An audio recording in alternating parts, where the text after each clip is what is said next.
first Ramadan vlog of 2024. I freaking loved filming my Ramadan vlogs last year. I can't wait to, do another series this year. Today is Monday. It's the first day of Ramadan, March 11th, or no, I think March 10th, I believe. I thought we were starting on Tuesday the 11th, so it's crazy like how the Ramadan this year snuck up on me. I literally, like yesterday, Sunday, I was like, oh, crap, I have to go get groceries, I have to clean up. Even though you guys saw in my Ramadan prep vlog that I did all the Ramadan prep, that was filmed 2 weeks ago, so the house got messy again. We went through all of our groceries, so I went ahead and got all my groceries yesterday. I feel much better, much more ready for not only this week, but just the start of Ramadan. I was so worried that the grocery store, the halal Middle Eastern grocery store, would be so packed. And it was, but I feel like because they were anticipating that it would be so busy, they were so much more prepared with having their meats ready, having everything in stock. So I was in and out, alhamdulillah. Now it's the afternoon, I think it's around 2 p.m. and I went ahead and got most of my work for the day done before this. I am actually not fasting today. I really wanted to be able to start off the month fasting with everyone, but I think that it's important to remember that you're not observing your fast when you're not supposed to if you're on your period. That is also a form of worship. As you guys would have seen in my previous video, we are moving to a condo. I am so excited. I mean, we have our keys now, we have the place, but we're not officially moving until later this month because we are doing some projects with painting and stuff. This Ramadan, it's gonna be a little bit busier, and I'm just, hoping to balance everything out with work and vlogging and the house stuff. But I feel that's the whole purpose of Ramadan, that we're going to always be busy in our everyday lives, but we need to prioritize Islam and our spirituality. So in a weird way, I'm kind of excited to navigate that and share my tips and tricks for how I still prioritize the month of Ramadan. We are headed to our condo later today to do some work on it, and I'm going to get dinner prepped. We are having, I'm thinking, some sort of chicken soupy type of dish along with some paneer. So we're going full on desi tonight. You guys know I like to switch it up between the Palestinian and the desi food. I kind of feel a little bad cooking on the Ramadan vlogs because I know that there's a good chance that people who are fasting are watching it. So here I've got my chicken legs, but I think I'm going to make the paneer first. And this is just a little tip I've learned along the way, that when you're making multiple things, that involves meat, you want to do your vegetarian or non-meat dish first, so that the cross-contamination, the chance of that is lowered. So that's my little tip. So something this Ramadan that I'm really going to try to prioritize is the Islamic podcasts and lectures. And Yaqeen Institute always does this thing called Quran 30 for 30, where each day they upload an episode of a juz of the Quran, and they really go into depth about what it's about and all of that good stuff. It's obviously a daily thing, and they also upload an episode of their chosen topic of the year, which this year is Why Me. I'm going to try to listen to each of these podcasts each day while I'm doing something. So for example, while I cook, I'm gonna put this on and I'm just going to try to prioritize it, because every Ramadan I lose track and I will miss a few days, and then it's so hard for me to catch up. Let's go ahead, do this first episode. You're finding your way back to Jannah throughout this month, inshallah, because this will be paradise.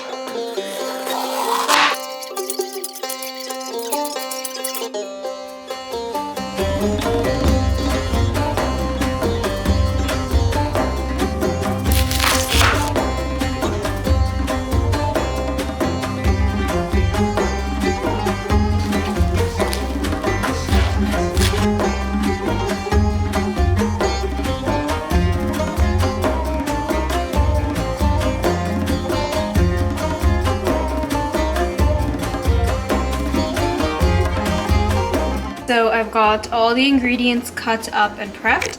So here I cut up the paneer into big cubes because my mother gave me this tip that if you cut them bigger, then there's less of a chance that they will become really tough and chewy and overcook. Then here I got all the bell peppers and the jalapeno. I have been in such a jalapeno phase. I don't know, they're so good. Chopped cilantro and chopped red onion. And then here I got some lemons and my homemade ginger garlic paste. And then these are the spices I'm using for both the chicken and the paneer. I am following my mom's recipe, and unfortunately I left my tripod that I usually use to film while I'm cooking so that you could see like the above view of what's happening. I left it at the new house, so we're just gonna have to deal. But she says you do want to add a good amount of oil, maybe like enough to cover the bottom of the pan. We're gonna shallow fry the paneer to get it nice and golden on all sides.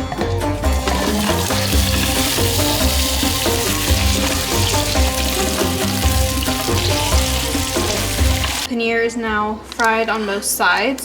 Just a warning, it probably will pop in your face, the hot oils, so keep a safe distance. Now I'm going to saute the bell peppers and the onions.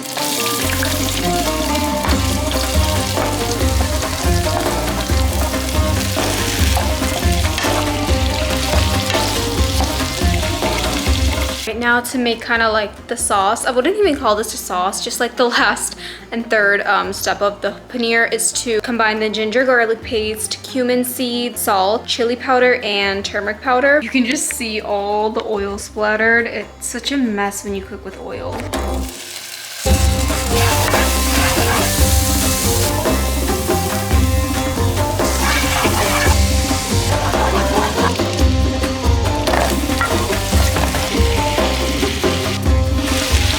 Turned out so good, and it looks just like so beautiful. Honestly, that didn't take too long. It took maybe like an hour.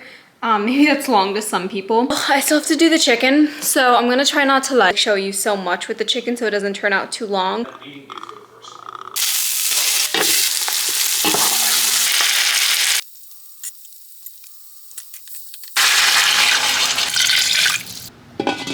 This one here is fasting, but I just finished the chicken and I topped it off with lemon juice and cilantro and some salt and some more spices to my liking. And then I just made some rice on the side. So now we're gonna go head over to our condo and do a few things and hopefully make it back in time before iftar. It's actually the next day. I've had a very busy day today, was doing a ton of editing, and then we just stopped by the condo to take some measurements, and we've just been kind of like working out some plans. That's why I haven't really vlogged today. There wasn't much interesting that I was up to, but I did go on a nice walk and I listened to the second juz of the Quran 30 for 30 podcast. So that was like really nice and refreshing to kind of get away from work and to just know that I made time for that. And now it's almost Maghrib time.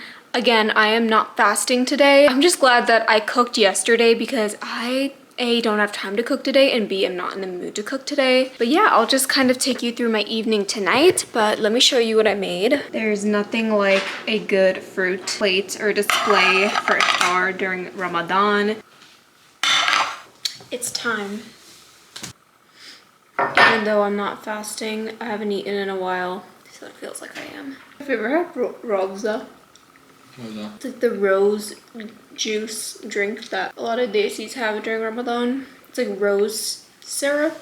People put it with like milk, but my family would do it with water and ice, and it would be really good. Really? Surprised you'd like that flavor. It was just like really refreshing.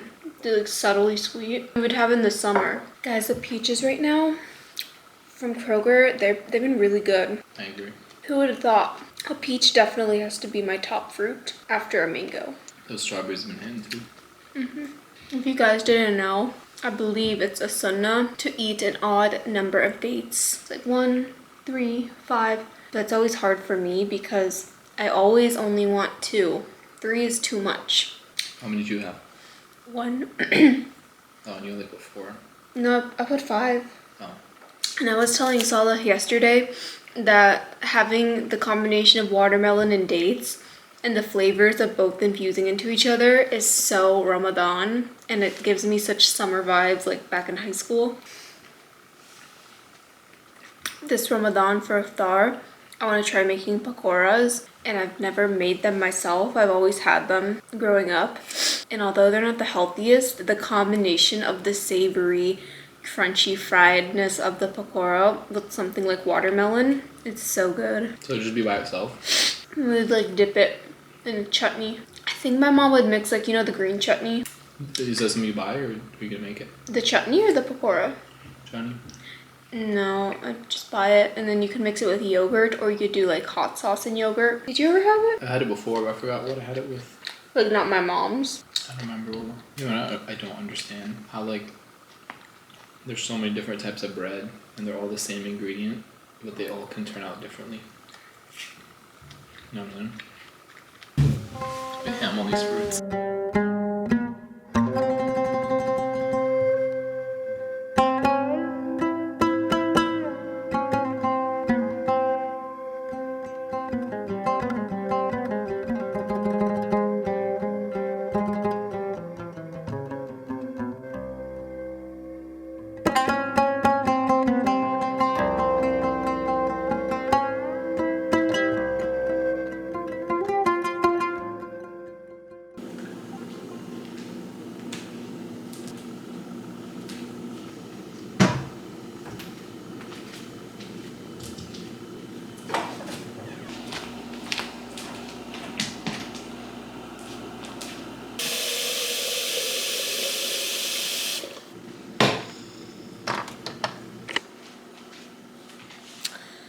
Kitchen is not clean.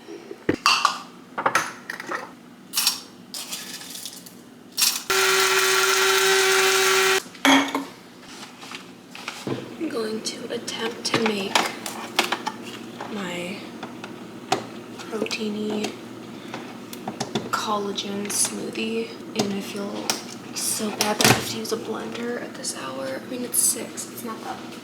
Costco fruit blend. Greek yogurt, chia seeds, collagen, and oat milk. Okay, penguin, it's gonna be loud. It's gonna be loud, baby.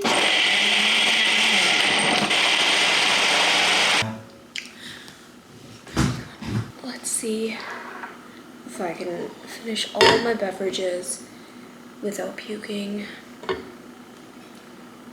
17 minutes, not bad. This coffee, if you drink coffee every day, don't just go cold turkey. Like, just drink it during suhoor. Why not? Not hungry.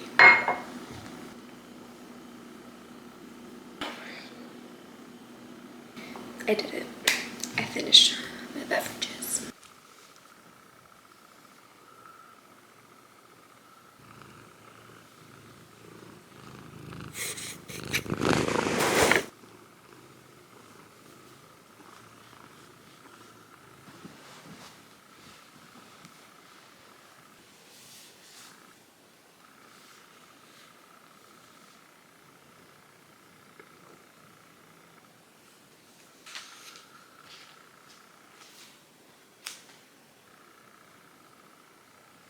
Jummah Mubarak, guys.